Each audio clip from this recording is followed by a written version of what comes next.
পুজো বাড়ি দিয়ে আসার পরপরই ডাইরেক্ট আমি চলে এসেছিলাম আমার শ্বশুর বাড়িতে। আর এই যে কুহুর এই কোয়েল মিমি ফোন করে আমাকে বলে যে দিদি তুই বাড়ি চলে গেছিস। আমি বললাম যে হ্যাঁ, মানে আমার বাপের বাড়ি দিয়ে একেবারে শ্বশুর বাড়ি চলে এসেছি। আর ও আসে আমার শ্বশুর বাড়ির ঠিক মানে খুব কাছাকাছিই বলতে গেলে পড়তে আসে। তো তার জন্য ও এখানে চলে এসেছিল কুহুরানিকে তোর মেয়েকে দেখতে। অনেক দিন দেখিনি, আর তুই তো একেবারে ওকে নিয়ে চলে গেছিস তোর শ্বশুর বাড়িতে, তো তার জন্য ও এখানে চলে এসেছিল বেলায় আমার মেয়েকে দেখতে।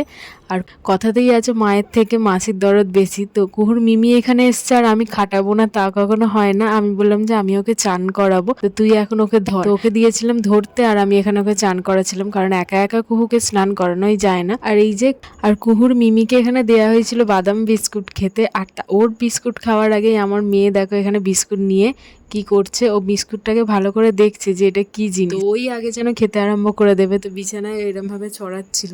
তো আমি বললাম যে তুই আগে বিস্কিটগুলো খেয়ে নে, নইলে ও একদম তছনছ করে নেবে। তারপরে এখানে এই যে কুহুরানির ঘুম পেয়ে গেছে, আর এখানে কুহুর মিমি চলে যাচ্ছে বাড়ি। ও এবার এই যে বাড়ি চলে যাচ্ছে ব্যাগ ফ্যাগ নিয়ে, যেহেতু একেবারে পড়ার ছুটি থেকেই ও ডাইরেক্ট আমাদের এখানে এসেছিল। তো এই যে বাড়ি চলে যাচ্ছে এখন।